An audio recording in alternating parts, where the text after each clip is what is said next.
Hello friends, स्वागत है आपका हमारे YouTube channel study with Avinash में। और मैं अविनाश आज इस वीडियो को लाने के पीछे कारण ये है कि मैं आज से जनरल साइंस की क्लास लूँगा और जनरल साइंस को बेसिक से क्लियर करूँगा। जनरल साइंस में आप जानते हैं जैसा कि जनरल साइंस को 3 भागों में बांट के हम लोग पढ़ते हैं, फिजिक्स, केमिस्ट्री और बायोलॉजी। तो आज से जो जनरल साइंस की क्लास शुरू कर रहे हैं, तो हम लोग फिजिक्स को शुरू कर रहे हैं। ठीक है, फिजिक्स से शुरू करेंगे और फिजिक्स से शुरू करते हुए फिजिक्स को पूरा बेसिक से पढ़ेंगे और हम लोग पढ़ेंगे अपने नोट्स के द्वारा। ठीक है, बस ये बतलाने के लिए ही हम लोग आज का ये अभी जो हम आपके सामने हैं, ये बतलाने के लिए ही हैं कि अपने नोट्स के द्वारा हम लोग फिजिक्स को पढ़ेंगे। और नोट्स के द्वारा जो पढ़ेंगे, तो नोट्स जो बनाया गया है वो 2-3 बुक को प्रिपेयर करके बनाया गया है और उसके साथ साथ 2-3 एजुकेटर को प्रिपेयर करके बनाया गया है। तो हम आपके सामने आप जो जिन बुक को लिया गया है नोट्स को बनाने में, उस बुक को हम आपको पहले दिखला देते हैं। तो हमने नोट्स बनाने के लिए ये बुक का सहारा लिया है, क्रॉन पब्लिकेशन सामान्य विज्ञान। क्रॉन पब्लिकेशन ये मुझे बहुत बढ़िया बुक लगता है, इसलिए जनरल कम्पिटिटिव का एग्ज़ाम जो होता है, ख़ास करके एसएससी, रेलवे और बैंक का, ये इन सब की जो एग्ज़ाम होती हैं उनके लिए ये बुक मुझे बेहतर लगता है हिंदी मीडियम के लिए। तो मैं इसलिए इस बुक का सहारा लेता हूँ। और इसके बाद एक बुक को और मैं प्रेफर किया था, वो है ये लुसेंट का सामान्य ज्ञान। ये बुक तो आसानी से मार्केट में मिल जाते हैं और ये बुक बहुत फेमस भी है। हालांकि ये बुक के टॉपिक थोड़ा सा मुझे समझ में नहीं आते हैं, थोड़ा सा मतलब सीरियल वाइज नहीं रहते हैं इसलिए। और ये बुक में आपको मैक्सिमम जो मिलेंगे वो पॉइंट वाइज मिलते हैं और इस बुक में थोड़ा सा डिटेल में समझाया हुआ रहता है, इसलिए हम इस बुक को प्रिपेयर करते हैं। तो हम जो अपना नोट्स को बनाए हैं, ये 2 बुक का सहारा लेके बनाए हैं और कुछ बेस्ट एजुकेटरों का सहारा लिए हैं, उनके द्वारा पढ़ाए गए हैं नोट्स से हम आपको पढ़ाएंगे। तो हम लोग जो फिजिक्स को पढ़ेंगे वो बिल्कुल बेसिक से पढ़ेंगे। फिजिक्स में हम लोग आज का मेरा टॉपिक जो रहेगा वो यूनिट रहेगा। यूनिट को हम लोग बेसिक से कवर करेंगे और बारीक से कवर करेंगे। तो जैसा कि मतलब यूनिट थोड़ा सा सारे स्टूडेंट, जितने भी स्टूडेंट हैं, मैक्सिमम स्टूडेंट ये समझते हैं कि यूनिट को थोड़ा सा हल्के में लेते हैं, क्योंकि सभी को लगता है कि ये तो बहुत आसान सा टॉपिक है और इसलिए इसे हल्के में ले लेते हैं। और सबसे बड़ी बात कि इन्हें ये हल्के में लेते हैं और एसएससी और रेलवे का जो एजेंसी कंडक्ट करवाती है एग्ज़ाम, वो क्वेश्चन जो है सो यूनिट से डालती ही है। यूनिट और डायमेंशन से क्वेश्चन डालना ही डालना है, 1-2 क्वेश्चन डालती है और स्टूडेंट उन्हें हल्के में लेकर के और वही क्वेश्चन जो है सो उनसे छूटता है। तो हम लोग इसी को बेसिक से पढ़ेंगे। और खैर केवल इसी को बेसिक से नहीं पढ़ेंगे, हम लोग जितने भी टॉपिक को पढ़ेंगे सारे को बेसिक से पढ़ेंगे और सारे को बारीकी से पढ़ेंगे और उस टॉपिक से जितने क्वेश्चन बनते हैं उन सारे क्वेश्चन को भी करेंगे। एक क्वेश्चन बाहर नहीं जाएगा, इस टाइप से हम लोग मतलब अपने नोट्स से पढ़ेंगे। ठीक है, तो हमारे साथ वीडियो में जुड़े रहिएगा और पूरा लास्ट तक वीडियो देखने की कोशिश कीजिएगा, ताकि आप टॉपिक को अच्छे से और बेहतर तरीके से समझ पाएँ। आपको आने वाले समय में किसी तरह की कोई परेशानी उत्पन्न ना हो, इसलिए वीडियो को पूरा देखिएगा। नोट्स बहुत बढ़िया तरीक़ा से बनाया गया है, इसलिए जुड़े रहिएगा मेरे साथ। चलिए शुरू करते हैं हम लोग यूनिट टॉपिक को शुरू करते हैं। तो चलिए आप आइए अपने नोट्स से शुरू करें। हाँ, तो फ्रेंड चलिए हम लोग शुरू करते हैं मात्रक एवं बीमा, यूनिट एवं डायमेंशन का। ये मेरा क्लास फर्स्ट है आज का, जनरल साइंस का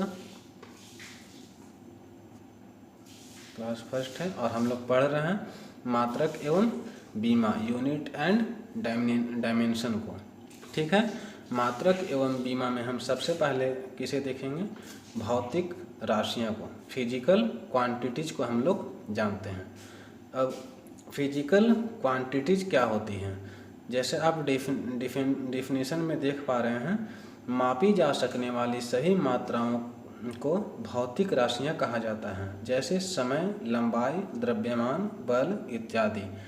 अतः जितनी भी राशि जो मापी जा सकती हैं उन्हें हम लोग भौतिक राशि कहते हैं। अब जैसे हम लोग अपने जैसे अब खुशी हो गया, खुशी को हम लोग माप नहीं सकते हैं, कितनी खुशी हुई है ये हम लोग बतला नहीं सकते हैं। गम है तो कितनी गम है ये हम लोग बतला नहीं सकते हैं। अतः वैसी राशि जिनमें हम लोग माप सकते हैं, जैसे द्रव्यमान अगर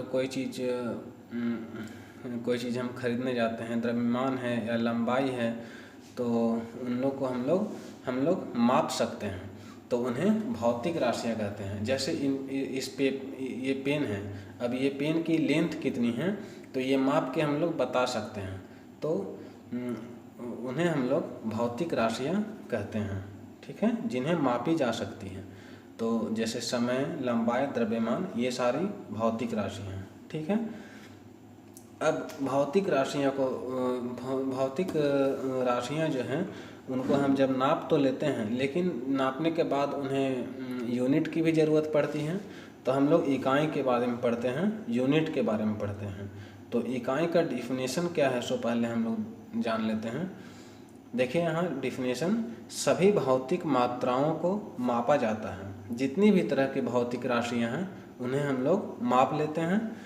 समान भौतिक मात्रा के मानक परिणाम और इन मात्रकों को इकाई कहा जाता है, ठीक है। अब जैसे मान लीजिए कि ये हम लोग इस पेन के लेंथ को मापते हैं। अब इस पेन के लेंथ हम लोग अगर 4 है तो हम लोग अभी जो है सो ये 4 लिख दिए। अब 4 में इनकी कुछ यूनिट भी तो होनी चाहिए ना। इसे अब इस लेंथ को हम लोग केजी में तो माप नहीं सकते हैं, 4 केजी तो लिख नहीं सकते हैं, तो इसके लिए कोई यूनिट की भी ज़रूरत होती है, तो वही यूनिट बनी। तो इसको हम लोग 4 मीटर में जो है सो बतलाते हैं कि पेन की लेंथ कितनी है, 4 मीटर है, तो इसलिए हम लोग यूनिट का उपयोग करते हैं, ठीक है दोस्तों। तो आप डेफिनेशन में देख लीजिए, सभी भौतिक मात्राओं को मापा जाता है। समान भौतिक मात्रा के मानक परिणाम और इन मानकों को इकाई कहा जाता है, जैसे सेकेंड, मीटर, किलोग्राम इत्यादि। अब हम लोग जैसे टाइम को मापते हैं, टाइम को मेजरमेंट हम लोग कर लेते हैं, तो टाइम को मेजरमेंट करते हैं, तो अब मान लीजिए कि 9 बजा हुआ है, या टाइम को हम लोग टाइम की जो यूनिट होती है वो कितनी क्या होती है, सेकेंड होती है, टाइम की यूनिट सेकेंड। उसके बाद मीटर है ना, तो जो लंबाई होती है तो लंबाई को हम लोग किस में मापते हैं, मीटर में मापते हैं। द्रव्यमान है, द्रव्यमान को हम लोग किस में मापेंगे, केजी में मापेंगे, ठीक है। तो हर चीज़ को मापने के लिए एक यूनिट की भी आवश्यकता होती है, तो उसे हम लोग यूनिट कहते हैं। अब हम लोग पढ़ते हैं मूल मात्राएं, ठीक है। फंडामेंटल क्वांटिटीज क्या होती हैं उसके बारे में हम लोग जानते हैं।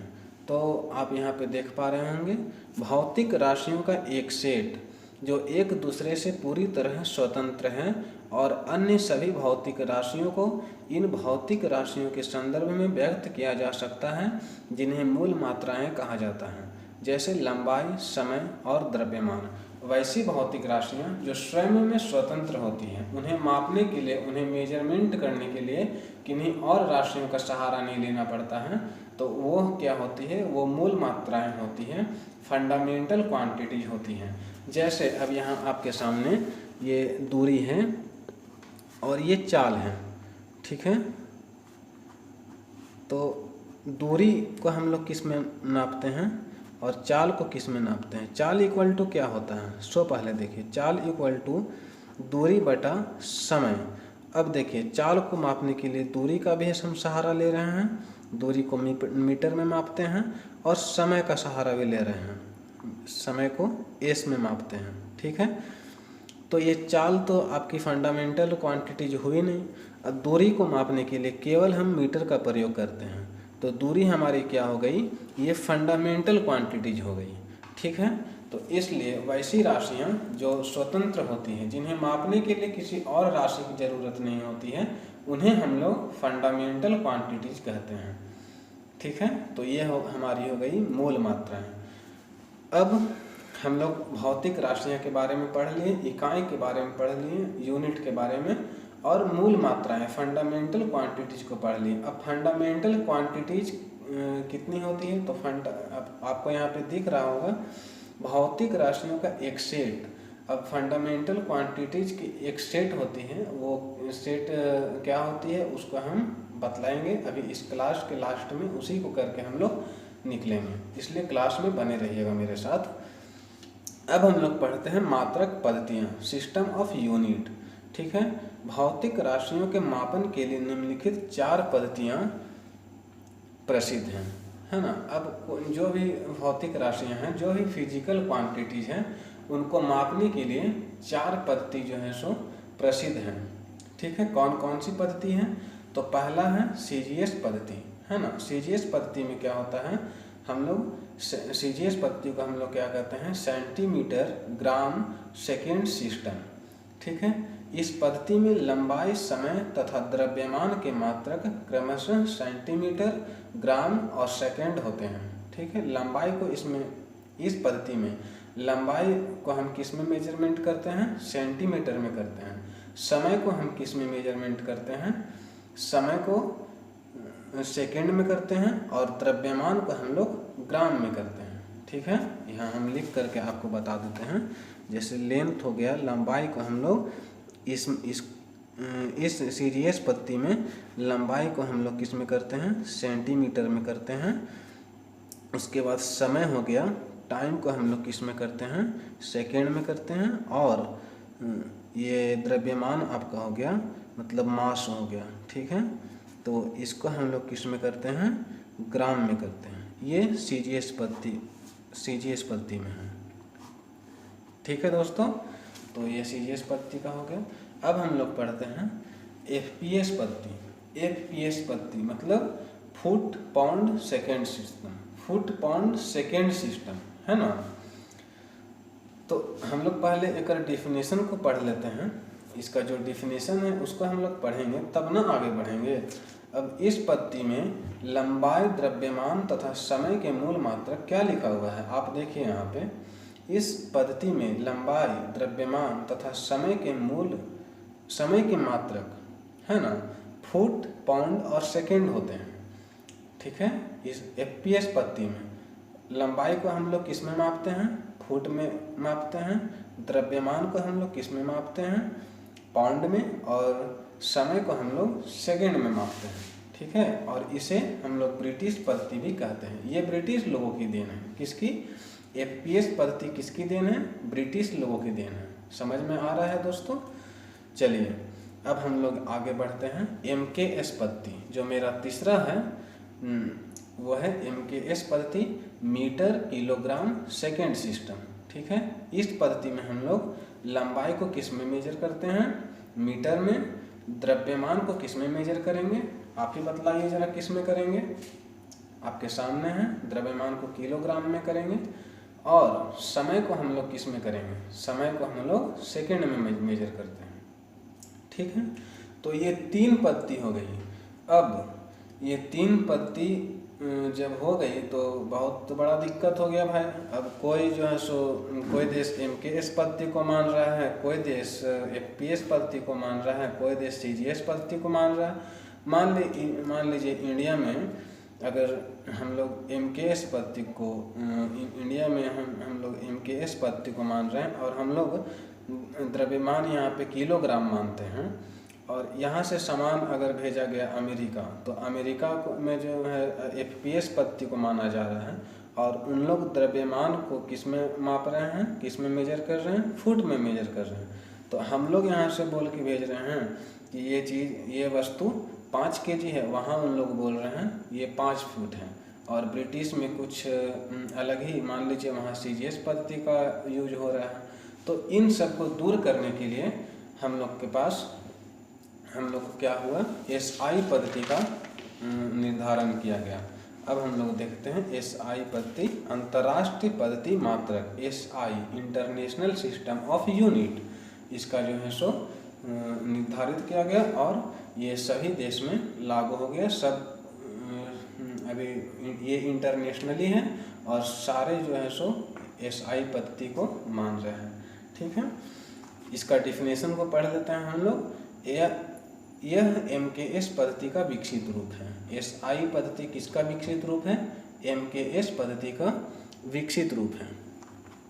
ठीक है, 1960 में तोल एवं माप के अंतर्राष्ट्रीय सम्मेलन द्वारा 7 मूल तथा 2 पूरक मात्रक का चुनाव किया गया है ना। 1960 में क्या किया गया, तोल एवं माप के जो माप का अंतर्राष्ट्रीय सम्मेलन हुआ, उसमें 7 फंडामेंटल क्वांटिटीज को चुना गया और 2 पूरक मात्रक को, है ना, सप्लीमेंट्री क्वांटिटीज को चुना गया, है ना। अब हम लोग जो बोले थे कि फंडामेंटल मात्रकों का, फंडामेंटल क्वांटिटीज का एक सेट पढ़े थे हम लोग मात्रक, तो वो फंडामेंटल क्वांटिटीज का सेट क्या है, ये आपकी SI पद्धति में मूल मात्रकों की संख्या 7 है। फंडामेंटल क्वांटिटीज की संख्या कितनी है? 7 है। अब हम लोग इसे सीरियल नंबर के साथ पढ़ते हैं। ये सीरियल नंबर है, मूल मात्रक, फंडामेंटल क्वांटिटीज, उनकी यूनिट क्या है और सैम्बल क्या है, और इन्हीं के द्वारा कोई अगर राशि बनती भी है तो इन्हीं 7 राशियों के द्वारा हम लोग कोई राशि को मापते हैं। अब कैसे, वो हम लोग बताते हैं। जैसे लंबाई को हम लोग किस में मापेंगे, ये लंबाई क्या है, एक फंडामेंटल क्वांटिटीज है। इन्हें मेजर करने के लिए किसी और दूसरी राशि का सहारा नहीं लेना पड़ता है, इन्हें हम लोग मीटर से ही मेजर कर लेते हैं। उसी तरह द्रव्यमान को मेजर करने के लिए किसी और राशि का सहारा नहीं लेना पड़ता है, हम लोग किलोग्राम से मेजर कर लेते हैं। ठीक है, उसी तरह से समय का है, समय को हम लोग सेकेंड में मेजर करते हैं और सैम्बल इसका S है। तापमान, टेम्परेचर को हम लोग केल्विन, टेम्परेचर की SI यूनिट जो है वो केल्विन है और सैम्बल इसका K है। विद्युत धारा की जो SI यूनिट है वो एम्पियर है और इसका जो सैम्बल है वो A है। प्रकाश तीव्रता की जो है वो कैंडला है SI यूनिट और सैम्बल इसका CD है। पदार्थ की मात्रा की SI यूनिट मोल है और सैम्बल इसका MOL है। ठीक है, अब पदार्थ की मात्रा की SI यूनिट जब मोल है तो हम लोग इसके जो इम्पोर्टेंट पॉइंट है उसको भी हम लोग यहीं पे नोट्स कर लेते हैं। 1 मोल में 6.023 × 10⁻23 परमाणु होते हैं। ठीक है, और इसे हम लोग क्या कहते हैं, आवागाड्रो संख्या भी हम लोग कहते हैं। ठीक है, ये जो नंबर है इसको क्या कहते हैं, आवागाड्रो नंबर। ठीक है, यहाँ पे हम लिख दे रहे हैं और आप लोग ये नोट्स आप लोग भी बना सकते हैं, क्योंकि हम तो थोड़ा सा पढ़ा भी रहे हैं धीरे धीरे, तो नोट्स आप लोग बना सकते हैं या स्क्रीनशॉट लेके रख सकते हैं। तो दोस्तों ये था हमारा आज का क्लास। अब देखिए ये हम एक पॉइंट और है यहाँ पे, ये जो ये फंडामेंटल यूनिट है, अगर हमें और कोई राशि को मापना होगा तो इन्हीं फंडामेंटल यूनिट का यूज करके हम लोग किसी भी राशि को माप सकते हैं। जैसे मान लीजिए अगर हम दूरी इक्वल टू नहीं, चाल इक्वल टू क्या होता है, चाल इक्वल टू दूरी बटा समय होता है। अब दूरी को हम लोग किस में मापते हैं, मीटर में मापते हैं, है ना। लेंथ को किस में मापते हैं, मीटर में, और समय को हम लोग सेकंड में मापते हैं, तो मीटर पर सेकंड। तो चाल की SI यूनिट क्या हो जाएगी, मीटर पर सेकंड। तो इस तरह से हम लोग इन्हीं 7 यूनिट से हम लोग किसी दूसरे राशियों का यूनिट को तैयार कर सकते हैं। ठीक है दोस्तों, तो ये था मेरा आज का क्लास। उम्मीद करता हूँ क्लास पसंद आया होगा, और अगर पसंद आया है तो ये वीडियो को शेयर कीजिए, दूसरे को भी बतलाइए। ताकि आने और भी लोग समझ पाएँ। और वीडियो को लाइक कर दीजिए, शेयर तो खैर कर ही दीजिएगा। चलिए दोस्तों, तो फिर हम अगले वीडियो में मिलते हैं, जिसमें हम लोग पढ़ेंगे जो ये SI पत्ती के मूल मात्रकों के बाद अब हम लोग संपूरक मात्रक को हम लोग आगे के क्लास में पढ़ेंगे, और उससे भी आगे जो बेहतर होगा आपके लिए वो हम लोग पढ़ेंगे। ठीक है दोस्तों, थैंक यू।